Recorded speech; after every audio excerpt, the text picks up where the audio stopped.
Our next speaker, we're moving right along, is the Chief Operating Officer of the Atlas Network, a nonprofit organization connecting a global network of more than 475 free market organizations in over 90 countries to the ideas and resources they need to advance the cause of liberty, promote individual freedoms, and remove barriers to human flourishing. Over the past 17 years, he has engaged with tens of thousands of adult learners in dozens of organizations where he has helped build increased leadership and operational capacity, as well as helped navigate changing landscapes. These are skills that are absolutely critical now more than ever. He has made significant contributions to the fields of leadership, ethics, education reform, adult learning, and innovation adoption, and he is all about using his expertise to help others create big wins. And that is just why he is here today, to discuss creating big wins for freedom. Are they the result of lucky circumstances or purposeful action? Please join me in welcoming Dr. Lyall Swim.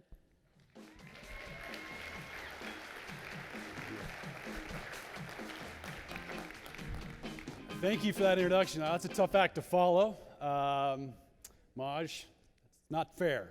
I'm glad you're here, and frankly, a lot of what he talked about, I'm going to reiterate what he talked about. There's actually data, science, and research that supports the approach that he gave you. So I think as we get into this, you're going to get a little bit more of that from me. So we can pull up the slide deck real quick here. Get going that way. So not too long ago, I was sitting in a conference room with some other fellow freedom fighters. And we were talking about the current state of affairs in the U.S., what to do about it, what were our Atlas Network partners doing to get more wins for freedom. And it was a good conversation until we got to one guy at the table that was Mr. Eeyore, and there's always one in every group, right? And he shared the sentiment that actually kind of stuck with me. It struck me. He's like, you know, we're doing good things, but really all we're able to do is just hopefully slow them down a little bit. It's not going to be too long before we look like Europe. You know, all of a sudden we're like, thank you, Mr. Johnny Raincloud. Appreciate that. But his sentiment stuck with me as I thought about that, and it started to depress me. It's like, is that really all we're about? We're fighting these fights, and we're just going to end up like Europe. Had our moment in the sun, and we're back to the mean. And I was so depressed, frankly, I thought, well, I'll just end my talk right here, and sorry, game over, we're done. No, I'm kidding. So, I believe, actually, we're at a great moment in time. But it does beg the question from my friend, is he right? What's happening in the freedom movement? I mean, as we look around at a macro level, it seems like we're losing a lot more than we're winning, right? We look around at the COVID power grabs that happen at the international level, the local level, the county level. When I was born in 1976, the federal deficit was about $600 billion. It's a little bit bigger today. Yeah, 23 trillion, right? And counting. Powers like China, Russia are continuing to reassert themselves. I mean, we've got major issues going on. We've got woke cancel culture and confidence in the civil intermediate institutions that really make for a vibrant civil society. The confidence in those is an all-time low. We've got problems. We've got issues. So why am I feeling a little Pollyanna-ish? Why am I so hopeful? You know, amidst all these odds, what are we doing? Well, again, I'm going to make the case today that we're actually at a great spot, and that I'm actually more hopeful than I have ever been about where we are in the freedom movement and our opportunities to go forward. So why? Two reasons. Number one, we have the better message, right? We have a message of freedom. And it is something deep within the human soul. We see this yearning for freedom and our message in the face of the Cuban protesters. We see it in that singular student standing in front of a tank in Tiananmen Square, all alone.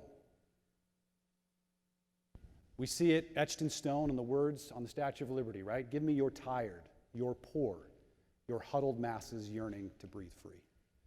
Freedom is part of the human spirit. So we've got a great message. Second of all, because of all the chaos, the commotion, the problems, the issues going on, in times of chaos like that and major disruption, guess what? there's great opportunity for change. You don't believe me? How many of you worked at a place that said they would never do telework?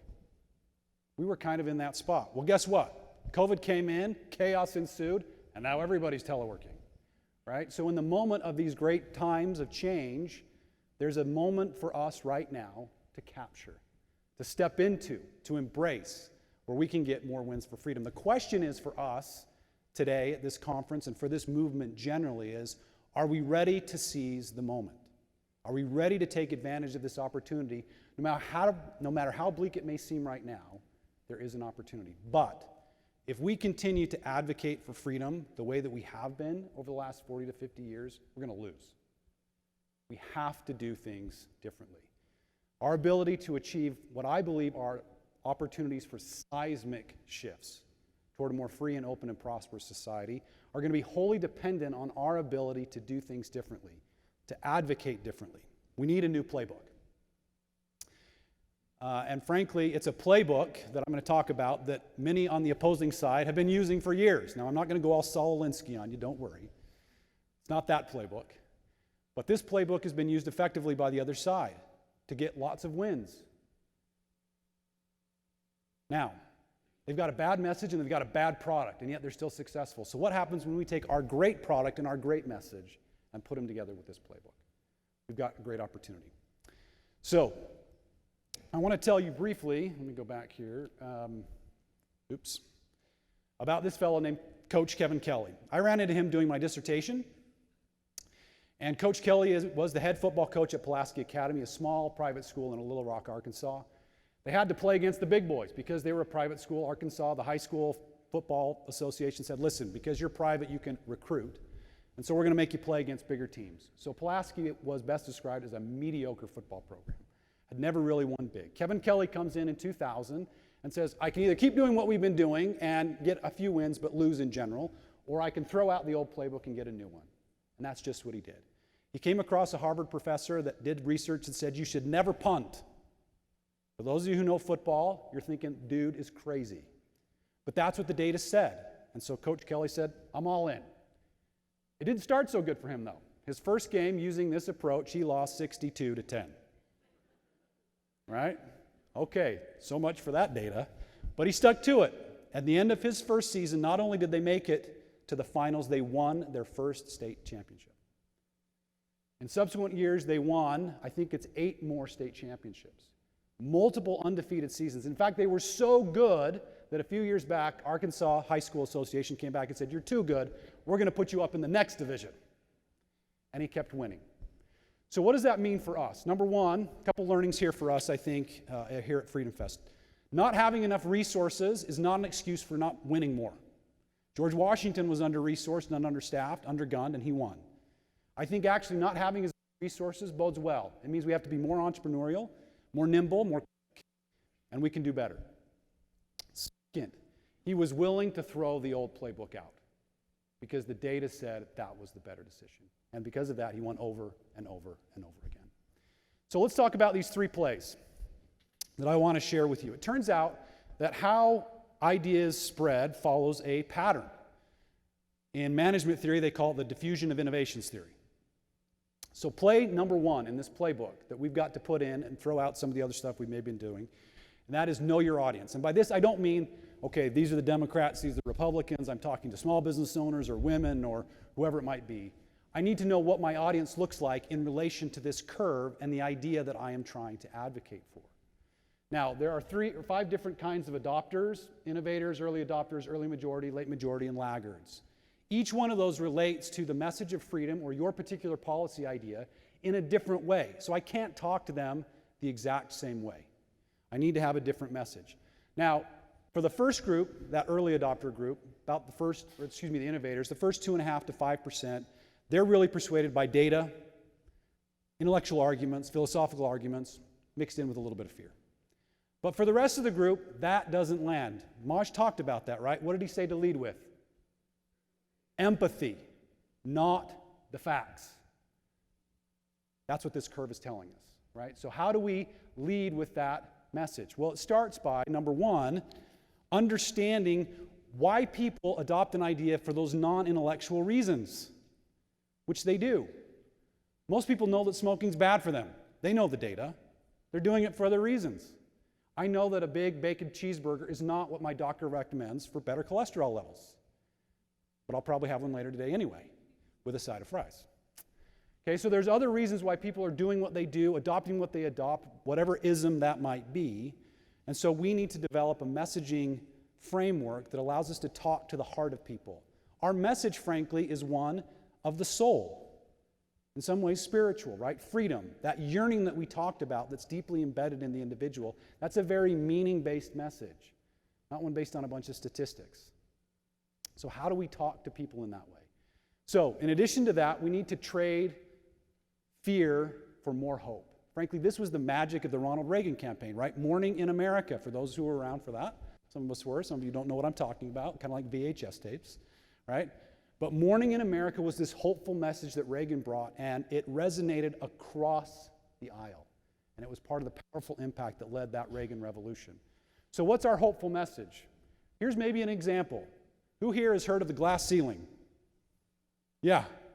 All of us are cringing a little bit, right? We know how it's been used. It's been weaponized. It's this negative thing about what happens when people are held back. Now, we could counter that with a negative message saying, well, guess what? Communism, socialism, they believe in iron curtains and iron ceilings. And the ceilings are about 5 feet tall, right? But maybe a better, more hopeful message would be that by adopting what we have to offer, we actually get rid of the ceiling altogether. There are no ceilings in what we want to bring to the world. Okay, play number 2. Oops. Then this is a tough one. This is the one that's maybe not so fun to listen to. It's a little uncomfortable. This is the uncomfortable portion of the presentation. And that is, we have to get the messenger right for our movement. And that means, for most of us, we have to step away from being the front or face of the movement. Now, I said this is kind of hard. Partially because we were here first, right? As the innovators here, we were the ones that were adopting this, that were part of it. We get it. We philosophically get it. We get the data. It's deeply within our core, and we want to be actively engaged. But if I go back to that diffusion curve, guess what? The innovators, you're seen, or we are seen, as weird. Some of us wear that weird badge with honor and distinction, okay? And that's okay. But if we want to have more wins for freedom, we have to be willing to take a step back. It doesn't mean we leave the parade, but we have to take on a different role in that parade. And if we do so, then we hand the baton to the early adopters, or what are often referred to as opinion leaders. They reside a bit closer to the rest of the group and are often seen as influencers and people that can connect. They seem a bit more like me. So that's part 1 of play number 2. Part 2 is a bit of a mirror, and mean looking in the mirror. Are we the best messengers for freedom? How many of you here, there's lots of financial advice going around here and in the exhibit booth area. If you found out one of those exhibitors had been bankrupt multiple times and was asking you for money, would you take financial advice from them? When we talk about freedom and the inspiring aspects and the yearning of the human soul, do our lives, our actions, and our interactions with others align with the message that we're here to share? Or are our lives and actions and interactions maybe perhaps getting in the way? Again, that's not a comfortable question. Maybe it requires some change on our part. There's a book I would recommend to each of you by the founder of FEE, Leonard Read. It's called Elements of Libertarian Leadership. It's a great book, and he really walks through this process of how can we, in this broader movement, really live in every aspect of our lives in accordance with the principles we espouse. So, the question that we'll ask ourselves here, kind of that in the mirror question, is, am I the best messenger for this phenomenal message of liberty? Or are my behaviors, the way I'm living, my methods perhaps getting in the way? Final play in our playbook. Love this cartoon. Give you a chance to read through that. We'll talk about that here in a second. So the third play is we have to get the measurement right. We are in the business of change. Whether you have seen yourself this way or not, you are a change agent. You are a change maker. And anytime you introduce any sort of change into a system, it's disruptive, right? There are problems that arise. People are threatened by that. But one of the other aspects of it, when we start to change something, we have to look at how success is measured. And the more disruptive or radical the change that we're proposing, the more likely than not, we're going to have to throw out the way that we've measured in the past and replace it with a brand new way to measure success. Now, one of the areas for me personally, I mentioned that I'd been engaged and have been involved in the education reform movement. We have gotten this abysmally wrong in education reform. And I think it's one of the reasons why we have stuttered and kind of stumbled our way. We've gotten some wins, but we haven't really had what I would consider sustained transformational wins. And part of that is, how do we measure success in education reform? Standardized tests. That was the whole idea behind No Child Left Behind, right?